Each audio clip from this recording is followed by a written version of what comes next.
नमस्कार दोस्तों, अगर आप भी IRDA एग्ज़ाम की तैयारी कर रहे हैं तो ये जो रिसेंटली पूछे गए सवाल हैं इसको आप पूरा ज़रूर देख लें, क्योंकि हम यहाँ पे ना केवल आपको क्वेश्चंस के जवाब देने वाले हैं बट साथ ही साथ एक्सप्लेनेशन भी देने वाले हैं, ताकि अगर आपसे एग्ज़ाम में सवाल को थोड़ा टेढ़ा मेढ़ा भी करके पूछा जाए तो आप इसका जवाब दे पाएँ। आइए शुरुआत करते हैं पहले सवाल से। क्वेश्चन है, under health insurance the underwriter classifies the risk into which of the following categories. कि आप जी जानते हैं कि कोई भी इंश्योरेंस जब पास किया जाता है या फिर इंश्योरेंस की पॉलिसी को दिया जाता है तो उससे पहले एक अंडरराइटर का रोल होता है। वो देखता है क्या इस व्यक्ति को पॉलिसी हम दे सकते हैं या नहीं दे सकते। तो हेल्थ इंश्योरेंस केस में तो बहुत ज़्यादा इंपॉर्टेंट हो जाता है अंडरराइटर का रोल। तो किस किस कैटेगरीज में रिस्क को क्लासीफाई करता है इससे पहले कि वो पॉलिसी को इशू करे। ऑप्शन यहाँ पे दिए हैं, A accept risk at standard rates, B accept risk at extra premium जिसे हम लोडिंग भी कहते हैं, C postpone the cover for a stipulated period. तो ये तीनों ही जो है करेक्ट आंसर है, इसलिए इसका जो करेक्ट आंसर है वो है ऑल ऑफ द अबव। कि अगर जो है नॉर्मल रिस्क है जैसे कि डेथ जो है वो सभी के लिए कॉमन रिस्क है, तो उसके लिए जो है स्टैंडर्ड रेट पे हमने जो है इनको इंश्योरेंस पॉलिसी दे दी। वहीं पे अगर किसी व्यक्ति को कोई स्पेशल हेल्थ कंडीशंस हैं तो हम एक काम ये कर सकते हैं कि इनसे एक्स्ट्रा प्रीमियम ले सकते हैं कि इनका रिस्क थोड़ा ज़्यादा है बाकी लोगों से। और कुछ लोगों के केस में जहाँ लग रहा है कि अभी जैसे प्रेगनेंसी का टाइम है तो प्रेगनेंसी के टाइम पे हम जो है रिस्क इतना ज़्यादा नहीं कवर करना चाहते, तो हम एक स्टिपुलेटेड पीरियड दे दें कि इनका रिस्क कवर तो हम चालू कर देंगे बट 6 महीने या 9 महीने के बाद हम चालू करेंगे। नेक्स्ट सवाल पे आते हैं, the principle of utmost good faith and duty of disclosure of material information begins with. कि एक प्रिंसिपल होता है जिसे हम लोग कहते हैं अटमोस्ट गुड फेथ। तो ये कहाँ पे इंफॉर्मेशन इसके बारे में डिक्लेयर की जाती है। A application form, B declaration form, C proposal form, D policy form. इसका जो करेक्ट आंसर है वो है पॉलिसी फॉर्म। कि जब भी आप प्रपोजल फॉर्म देते हैं तो प्रपोजल फॉर्म में ही ये पूरी जानकारी आपको अपने कंप्लीट देनी होती है। एटमोस्ट गुड फिट का क्या मतलब होता है कि आपने अपने बारे में पूरी जो जानकारी है कि आप कहाँ जॉब करते हैं, क्या करते हैं, क्या आपका हेल्थ का पेशेंट कंडीशन है, ये सब आप अपने अटमोस्ट गुड फेथ से सही जानकारी भरें। अगर आप सही जानकारी नहीं भरेंगे तो आप ही का जो पॉलिसी है वो बाद में जो है वो आपको पैसा नहीं दे पाएगी, क्योंकि आपका क्लेम रिजेक्ट होने के चांसेस बढ़ जाएंगे। तो जो principle of utmost good faith है या फिर ड्यूटी ऑफ डिस्क्लोजर, मतलब कि हम अपने बारे में कंप्लीट जानकारी डिस्क्लोज कर दें, ये शुरुआत होती है इसकी प्रपोजल फॉर्म से ही। एक बार प्रपोजल में ही आपने जब सारी जानकारी सही से भर दी तो आपको आगे जाके मुसीबत नहीं आती। नेक्स्ट सवाल पे आते हैं, section 45 of insurance act 1938 states that no life insurance shall be called in question on any ground whatsoever after the expiry of dash years from the date of policy. ये देखिए रिसेंट वाला जो है section आपसे discuss किया जा रहा है, क्योंकि इसलिए मैंने आपको बोला कि जो जितने भी सवाल मैं आज आपसे डिस्कस करने जा रहा हूँ ये सभी के सभी रिसेंटली एग्जाम में पूछे गए हैं, क्योंकि सेक्शन 45 जो है ये अभी रिसेंटली आया है नए चेंजेस।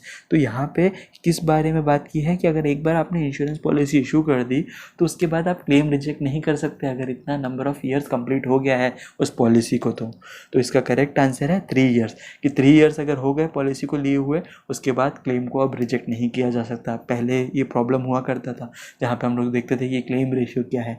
धीरे धीरे एक टाइम ऐसा आएगा जब सभी कंपनीज़ का जो है क्लेम रेशियो एक जैसा होगा, क्योंकि सारे क्लेम्स जो है एक्सेप्ट किए जाएंगे। Next, usually the loan amount is dash percentage of the surrender value. कि आप भी जानते हैं कि जब आप कोई लाइफ इंश्योरेंस पॉलिसी खरीदते हैं तो आप लगातार उसमें प्रीमियम तो देते जाते हैं, बट अगर आगे जाके कोई सिचुएशन आई कि आप जो है प्रीमियम नहीं दे पाए और आपको जो है पैसों की सख्त ज़रूरत है और कहीं और लोन नहीं मिल रहा, तो आप क्या कर सकते हैं कि आप अपनी इंश्योरेंस पॉलिसी से भी लोन ले सकते हैं। हालांकि हर इंश्योरेंस पॉलिसी में ये ऑप्शन अवेलेबल नहीं है, बट जिसमें अवेलेबल है तो उसमें कितना नॉर्मली परसेंटेज रहता है सरेंडर वैल्यू का, ये सवाल है कि सरेंडर वैल्यू का जो भी अमाउंट होगा उसका कितना परसेंटेज आप लोन के अमाउंट के हिसाब से निकाल सकते हैं पॉलिसी से। इसका जो करेक्ट आंसर है वो है 90% तक जो है सरेंडर वैल्यू का आप निकाल सकते हैं अपने पर्सनल यूज़ के लिए।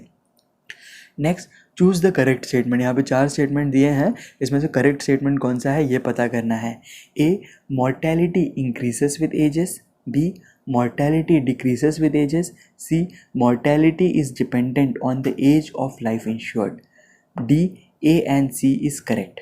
mortality का क्या मतलब होता है? mortality का मतलब होता है रिस्क ऑफ डेथ, कि डेथ होने की संभावनाएं कब बढ़ जाती हैं।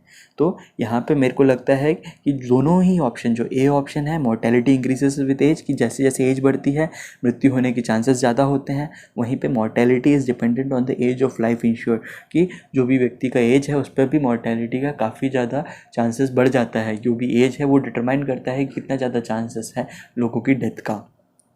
नेक्स्ट क्वेश्चन पे आते हैं, the policy under MWP act can not be.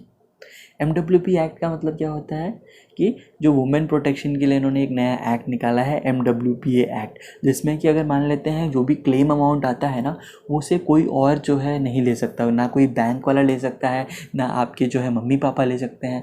ये केवल आपकी जो वाइफ है उनके लिए होता है ये पॉलिसी, कि अगर आपने कोई भी ऐसी पॉलिसी को MWP एक्ट के अनुसार अगर रजिस्टर कराया तो इससे जो भी क्लेम का अमाउंट आता है वो पूरा का पूरा जो है वाइफ को चला जाता है। इसमें जो है पेरेंट्स भी ना क्लेम कर सकते हैं इस अमाउंट को। अगर मान लेते हैं आप कहीं पे कर्जदार हैं तो बैंक वालों को भी हक है कि इंश्योरेंस के पैसों से आपसे निकाल सकें, बट अगर आपने MWPA एक्ट के हिसाब से कराया है तो फिर आपको जो है किसी भी बैंक भी आपका ये क्लेम का पैसा नहीं निकाल सकती। तो बट इसके भी कुछ शर्त और नियम हैं कि MWPA एक्ट की जो पॉलिसीज़ हैं उनको आप क्या नहीं कर सकते। ऑप्शन दिया है यहाँ पे, A surrendered, B nominated, C assigned, D all of the above. इसका जो करेक्ट आंसर है ऑल ऑफ द अबाव, की MWPA एक्ट से एक बार पॉलिसी ले ली तो आप सरेंडर भी नहीं कर सकते, किसी और व्यक्ति को उसको नॉमिनेट भी नहीं बना सकते, और ना ही आप किसी और को इस पॉलिसी को असाइन कर सकते हैं। नेक्स्ट सवाल है, MWPA का क्या मतलब होता है, MWPA का फुल फॉर्म क्या है। A married women personal act, B married women property act, C married widow personal act, D married window property act. तो इसका जो करेक्ट आंसर है ये है मैरिड वुमेन प्रोटेक्शन एक्ट। हालांकि यहाँ पे जो है इसमें गलत तरीके से लिखा हुआ है, इसका जो करेक्ट आंसर ये है कि मैरिड वुमेन प्रोटेक्शन एक्ट, कि मैरिड वुमेन को प्रोटेक्ट करता है। नेक्स्ट सवाल पे आते हैं, why are the life insurance product not attractive as investment product. ये जो लाइफ इंश्योरेंस प्रोडक्ट्स हैं हमें आम जिंदगी में नहीं दिखते कि इतने अट्रैक्टिव रिटर्न्स दे रहे हैं, इसके पीछे का क्या कारण है। A high market at initial cost, B lower returns as compare to other investment products, C not able to negotiate the effect of inflation, D all of the above. तो इसका जो करेक्ट आंसर है ये all of the above है, कि आप भी देखेंगे कोई भी व्यक्ति से इन्वेस्टमेंट के बारे में पूछते हैं तो एक टाइम था जब लोग बोलते थे अरे मैंने तो इंश्योरेंस पॉलिसी करा रखी है, बट आज के डेट में जो है लोग जागरूक हैं, वो जानते हैं कि इंश्योरेंस पॉलिसी तो इंश्योरेंस के लिए होता है, इन्वेस्टमेंट के लिए उन्होंने हो सकता है म्यूचुअल फंड्स या स्टॉक्स या कहीं और इन्वेस्ट कर रखा हो। तो इसका क्या कारण है कि हमारा जो लाइफ इंश्योरेंस प्रोडक्ट उतना अट्रैक्टिव क्यों नहीं रहा। इसका कारण है कि मार्केट में इनिशियल जो कॉस्ट आपको देना पड़ता है, पूरे साल भर का प्रीमियम एक साथ देना पड़ता है, वहीं पर म्यूचुअल फंड्स में आप 500 रुपये से चालू कर सकते हैं। नेक्स्ट लोअर रिटर्न्स मिल रहे हैं आपको, ये मैक्सिमम आप देखेंगे गारंटीड प्रोडक्ट्स में 6% का इंटरेस्ट रेट जो है मिलता है, वहीं पे म्यूचुअल फंड से 15% का मिल रहा है। और not able to negate the effect of inflation, मतलब कि जो महंगाई दर है वो भी 6 से 7% है, और रिटर्न भी अगर 6 से 7% मिले तो वहाँ पर फ़ायदा क्या है। तो ये सब चीज़ें हैं एक कारण जो कि हमारे लाइफ इंश्योरेंस प्रोडक्ट्स आजकल उतने अट्रैक्टिव नहीं रहे, बट इसके बावजूद बहुत सारे ऐसे प्रोडक्ट्स हैं जो कि लोग जो हैं लेने के लिए डेफिनेटली इंटरेस्टेड है, जैसे कि टर्म इंश्योरेंस पॉलिसी हो या फिर रिटायरमेंट प्रोडक्ट्स हो, जो कि लोगों को लेना पड़ता है। Next, the insurer will consider the agency application after a period of dash from the date of cessation certificate from the previous insurer। कि अगर कोई इंश्योरर है, अगर किसी ने मान लेते हैं किसी एक इंश्योरेंस कंपनी के साथ जो है अपना काम चालू किया है, अपनी एजेंसी चालू की, अब कुछ टाइम बाद जो है वो चाहते हैं कि नहीं यार अब मेरे को इस इंश्योरेंस कंपनी के साथ नहीं काम करना, दूसरी इंश्योरेंस कंपनी के साथ काम करना है, तो उसके लिए उनको सीजेशन सर्टिफिकेट निकालना पड़ता है अपने प्रीवियस इंश्योरेंस कंपनी के साथ, और उस जो एप्लीकेशन को उनको नए इंश्योरेंस कंपनी के पास देना पड़ेगा, तब जाके ही वो अपनी एजेंसी नई इंश्योरेंस कंपनी के साथ चालू कर सकते हैं। आप भी जानते हैं कि IRDA के नियम काफ़ी स्ट्रिक्ट हैं कि हेल्थ इंश्योरेंस हो, जनरल इंश्योरेंस हो या लाइफ इंश्योरेंस हो, इन सभी में आप एक एक कंपनी को चुन सकते हैं। आप ऐसा नहीं कर सकते कि आज आपने सोचा HDFC लाइफ की भी पॉलिसी बेचूंगा, मैं LIC की भी बेचूंगा, ऐसे सब चीज़ों की नहीं बेच सकते, आप किसी एक की बेच सकते हैं। बट अगर आपने एक के साथ काम करना बंद कर दिया और दूसरे के साथ चालू करना चाहते हैं तो आपको 90 डेज़ के अंदर अंदर जो है सीसेशन सर्टिफिकेट जो है उनको देना पड़ेगा, ताकि आप जो है नए एजेंसी के साथ, नई कंपनी के साथ अपने काम को आगे बढ़ा सकें। Next, which is not the role of an insurance agent, इनमें से कौन सा रोल नहीं है इंश्योरेंस एजेंट का? A, he or she needs to be creative, B, he or she needs to be risk assessor, C, he or she needs to be an underwriter, D, he or she needs to be a counsellor. तो इनमें से कौन सा role नहीं है insurance agent का? Insurance agent को creative होने की ज़रूरत नहीं है कि वो व्यक्ति जो है अगर किसी व्यक्ति के रिस्क को एसेस कर पाए, उनके जो अंडरराइटिंग प्रोसेस में काफ़ी ज़्यादा अगर वो देख पाए कि इस व्यक्ति को अंडरराइटिंग लगेगा या नहीं लगेगा, या फिर एक व्यक्ति को अच्छे से काउंसिल कर पाए कि हाँ सर आपको जो है पॉलिसी लेने की ज़रूरत है, उतना काफ़ी है एक इंश्योरेंस एजेंट के लिए। उसको क्रिएटिव होने की ज़रूरत नहीं, उसको एक नया पॉलिसी डिज़ाइन करने की ज़रूरत नहीं है। इसी वजह से काफ़ी ज़्यादा इंटरेस्टिंग जॉब पोजीशन है। और आज जो है आप ये क्वेश्चंस के साथ साथ बहुत सारे मेरे लाइफ लॉन्ग एक्सपीरियंस को भी मैं अपने साथ शेयर कर रहा हूँ, जो कि आपको जो है आगे जाके बहुत काम आने वाला है। तो केवल आप जो है ये एग्ज़ाम पर्पस के लिए ये वीडियो को ना देखें, बहुत सारी नई नई चीज़ें भी आप इस वीडियो के जरिए आज सीखने जा रहे हैं। दोस्तों, अगर आपको अभी तक का एक्सप्लेनेशन पसंद आया है तो वीडियो पे एक लाइक तो बनता ही है, ताकि आप ही की तरह बाकी स्टूडेंट्स तक भी ये वीडियो जल्द से जल्द पहुंच पाए। मैंने इस वीडियो का टारगेट रखा है 100 लाइक्स का। उम्मीद करता हूं कि आप लोगों के सपोर्ट से ये टारगेट पूरा हो जाएगा। नेक्स्ट सवाल पे आते हैं, which documents is not required for claim settlement for permanent total disability. यानी कि अगर किसी को परमानेंट टोटल डिसेबिलिटी हो जाती है तो उसको क्लेम के लिए कौन सा डॉक्यूमेंट इनमें से नहीं लगेगा? A, claim form signed by claimant, B, attested copy of FIR, C, death certificate, D, permanent disability certificate. तो इनमें से जो डॉक्यूमेंट नहीं लगेगा वो है डेथ सर्टिफिकेट, क्योंकि डिसेबिलिटी हुई है तो उसको डेथ सर्टिफिकेट मिलना ही नहीं है, तो उसको उसकी ज़रूरत भी नहीं पड़ेगी अगर उसे परमानेंट टोटल डिसेबिलिटी का क्लेम करना हो तो। Next, identify red alerts for personal accident claims, कि अगर कोई एक्सीडेंट होता है तो हम तो है क्लेम कर लेते हैं, बट जो ये चेक करता है कि ये क्लेम जेन्युइन है कि नहीं, तो उसके लिए कुछ रेड अलर्ट्स हो जाते हैं। तो इनमें से कौन सी चीज़ें हैं जो कि एक रेड अलर्ट्स के उसमें आएंगी? A, suspected suicide, B, late night road traffic accident, C, fall from a height and poisoning, D, all of the above.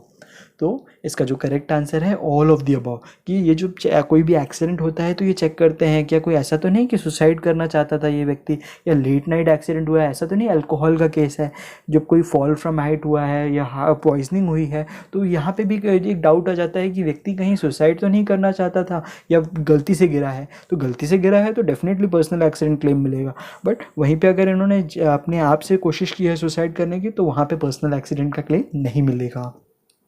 Next, one of the most important set of skills that an agent or an employee of an insurance company needs is कि एक ऐसा कौन सा skill है जो कि हर agent और employee जो कि इंश्योरेंस सेगमेंट में काम करता है उसके पास होना ही चाहिए, उसके बिना जो है सक्सेस मुश्किल है।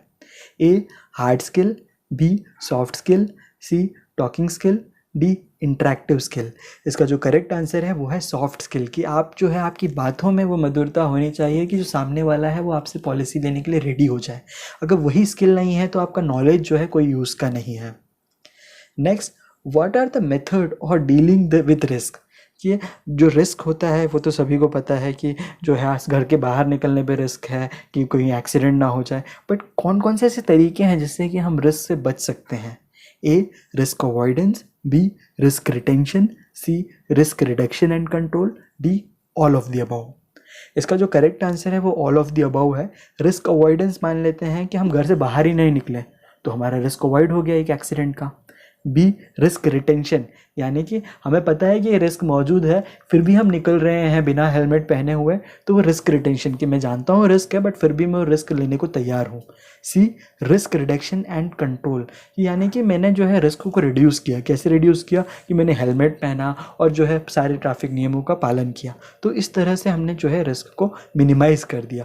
तो यहाँ पे आपसे पूछा गया है मिनिमाइज़ करने का तरीका नहीं, किस तरह से लोग रिस्क को डील करते हैं। इस वजह से ये तीनों ही तरीके हैं जो कि लोग रिस्क को डील करने के लिए यूज़ करते हैं। Next, the time limit of submission of claim document from the date of discharge is, कि कितने टाइम के अंदर अंदर आपको क्लेम करना पड़ेगा। एक बार हॉस्पिटल से डिस्चार्ज होने के बाद 15 दिन का टाइम रहता है, उसके अंदर अंदर आपको जो है जो भी डॉक्यूमेंट्स है वो सबमिट करने पड़ेंगे तभी क्लेम मिलेगा। Next, Sanjay has applied for a term insurance policy. His anticipated mortality is significantly lower than the standard lives. Hence, he could have charged a lower premium. Under risk classification Santosh will, कि बोला गया है संतोष का जो risk है life में death होने का वो बाकी लोगों से कम है।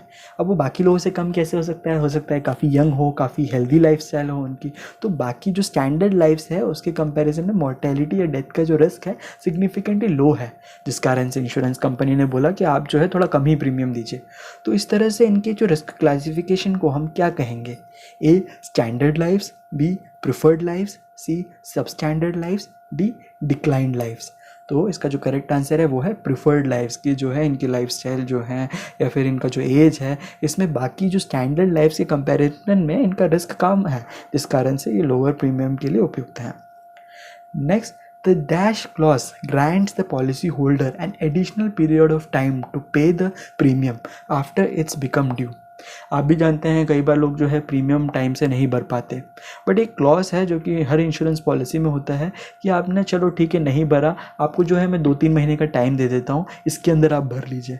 तो उस 2-3 महीने का जो टाइम एक्स्ट्रा दिया जाता है उसको क्या कहते हैं, A compensation, B time off, C grace period, D cooling off. इसका जो करेक्ट आंसर है उसे कहते हैं ग्रेस पीरियड। ये जो ग्रेस पीरियड का जो टाइम रहता है वो आपको 2-3 महीने का एक्स्ट्रा टाइम दे देते हैं कि जो है सर आपने जो है पॉलिसी का प्रीमियम तो नहीं भरा अभी, आप 2-3 महीने एक्स्ट्रा लीजिए बट भर लीजिए इस प्रीमियम को। बट उसके बाद भी अगर आपने नहीं भरा तो पॉलिसी लैप्स हो जाती है, मतलब पॉलिसी बंद हो जाती है।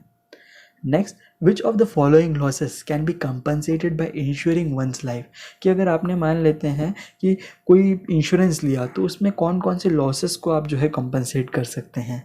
ए potential estate value, B wealth expected to be created by the insured, C wealth expected to be created, D option A and B इसमें करेक्ट है ये कह रहे हैं।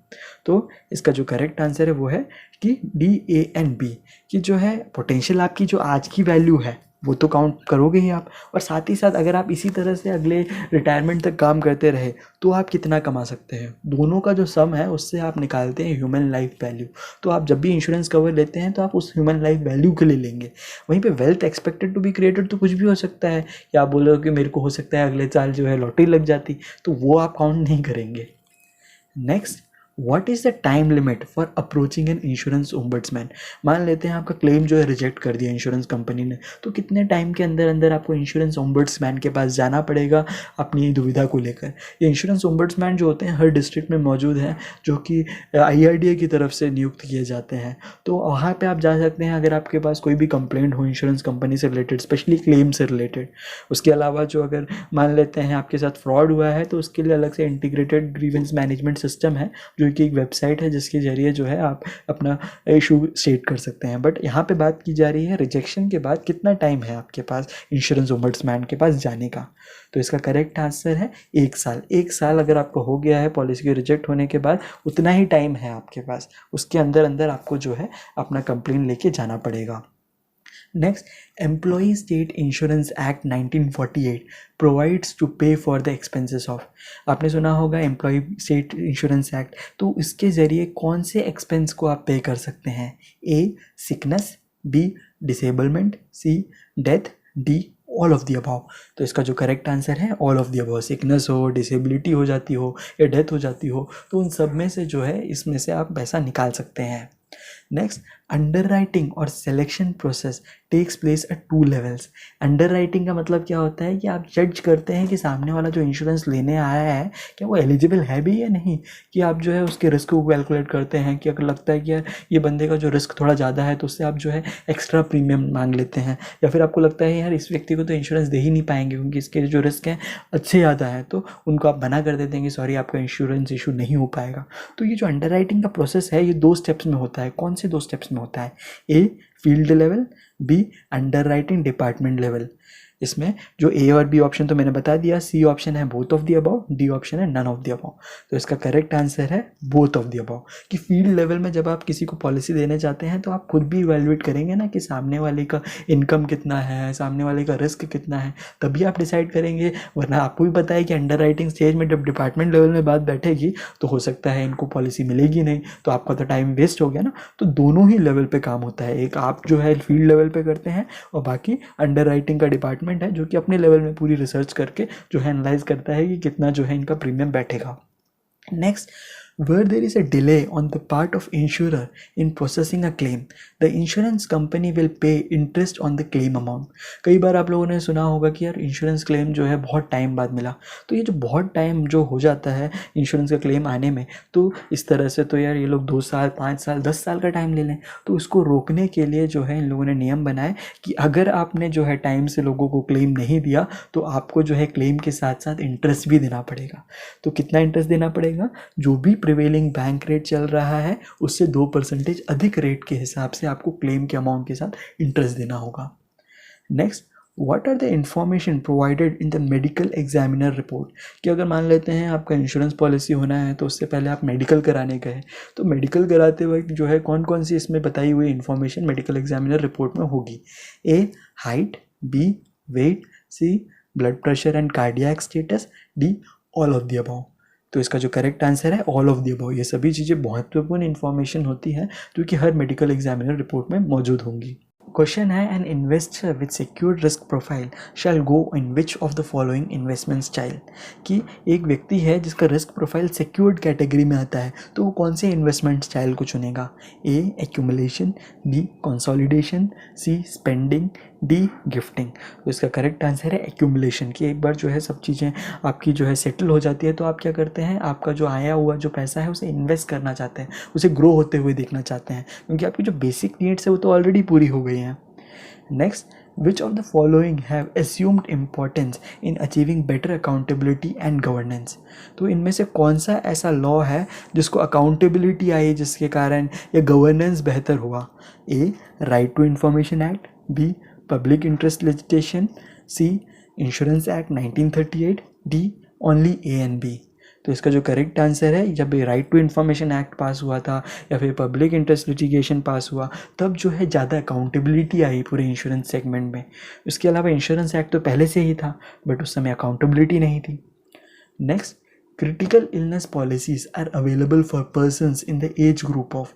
ये जो क्रिटिकल इलनेस पॉलिसी जो होती है ये आप अलग से भी ले सकते हैं और शायद से साथ किसी इंश्योरेंस पॉलिसी के साथ एड ऑन के तरफ भी ले सकते हैं। तो ये पॉलिसी में क्रिटिकल इलनेस अगर आपको लेना है तो आपका एज ग्रुप कितना होना चाहिए? A, 21 to 65, B, 18 to 65, C, 18 to 70, D, 18 to 75।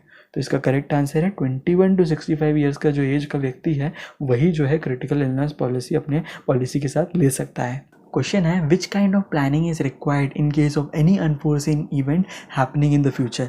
ऐसी कोई घटना जिसे आप पहले से प्रेडिक्ट नहीं कर सकते, उससे अगर आप बचना चाहते हैं तो आपके पास किस तरह की प्लानिंग होनी चाहिए? A, investment planning, B, cash planning, C, insurance planning, D, tax planning. इसका जो करेक्ट आंसर है वो है इंश्योरेंस प्लानिंग, क्योंकि हम एग्ज़ाम दे रहे हैं इंश्योरेंस का तो यहाँ पे इस तरह के क्वेश्चंस बेसिक हैं बट ये पूछे जाएंगे। Next, according to the principle of dash, if property is insured from more than one insured can not get compensation more than the actual loss suffered. इसका मतलब ये है कि इस कौन सा ऐसा प्रिंसिपल है जिसके चलते अगर आपने मान लेते हैं 5 लाख की प्रॉपर्टी है, उसका आपने एक इंश्योरेंस कंपनी से 5 लाख का कवर लगा दिया और जो है दूसरी कंपनी के पास जाके भी 5 लाख का कवर ले लिया, तो अगर आपकी प्रॉपर्टी का नष्ट हुआ तो आपको जो है 10 लाख रुपये मिल जाएगा, तो आप तो फ़ायदे में हो गए। तो एक ऐसा एक प्रिंसिपल है जिसके चलते जो है आप इस तरह से नहीं कर सकते। आपको जो है डिक्लेयर करना पड़ता है कि अगर आपने प्रॉपर्टी के ऊपर इंश्योरेंस कर रहे हो तो आपको पहले वाले को बताना पड़ेगा मेरा ऑलरेडी इतना इंश्योरेंस हो रखा है, तो हो सकता है वही आपको आके बोलेंगे नहीं अब इसमें इंश्योरेंस नहीं हो सकता। लाइफ इंश्योरेंस के केस में भी ऐसा ही होता है, जब आप लाइफ इंश्योरेंस कवर ले लेते हैं 1 करोड़ का तो आप जब नेक्स्ट बार 1 करोड़ का लेने जाएंगे तो बताइए कि जो है आपने ऑलरेडी ले रखा है 1 करोड़ का। तो ये कौन सा प्रिंसिपल है जिसके चलते जो है आपको डबल कंपनसेशन नहीं मिलेगा, जिससे कि आप प्रॉफिट नहीं कमा सकते? इसका करेक्ट आंसर है कॉन्ट्रीब्यूशन। कॉन्ट्रीब्यूशन का एक प्रिंसिपल होता है जिसके चलते आप जो है एक बार आपने अगर किसी से ले लिया कोई कवर तो आप दूसरे व्यक्ति से भी कवर नहीं ले सकते सेम लॉस का। इस तरह से तो आप प्रॉफिट कमाएंगे हर लॉस के साथ। दोस्तों ये सवाल हैं जो कि अभी एग्ज़ाम में रिसेंटली पूछे गए थे, बट इसके अलावा भी कई सारे ऐसे सवाल हैं जो कि डायरेक्टली आपके कॉन्सेप्ट को चेक करना चाहते हैं। इसलिए आपसे रिकमेंड करूंगा कि आपको वीडियो के कमेंट में और साथ ही साथ डिस्क्रिप्शन में एक प्लेलिस्ट मिलेगा जहां पे मैंने IC38 के जितने भी क्वेश्चंस हैं उसको मैंने चैप्टर वाइज कवर किया है कि चैप्टर 1 जो है इसमें से कौन कौन से क्वेश्चन इंपॉर्टेंट हैं वो कवर किया है। इस तरह से हर एक चैप्टर के अगर आपने क्वेश्चन को देख लिया, उसके एक्सप्लेनेशन को समझ लिया, तो एक तरफ से जो है आपने पूरे IC38 की बुकलेट टाइप के कॉन्सेप्ट को समझ लिया होगा और आप आसानी से एग्ज़ाम को पास कर जाएंगे। मैं चाहता हूँ कि जब आप एग्ज़ाम को पास करें तो कमेंट बॉक्स में ज़रूर आके मुझे लिखें कि सर मैंने जो है एग्ज़ाम क्लियर कर लिया है। मुझे बहुत खुशी मिलती है इस बात से। नेक्स्ट सवाल पे आते हैं, विच of the following act was passed to provide better protection of interest of consumer council and other authorities। कि कौन सा ऐसा एक्ट है जिससे कि कंज्यूमर के इंटरेस्ट को प्रोटेक्ट किया जाए?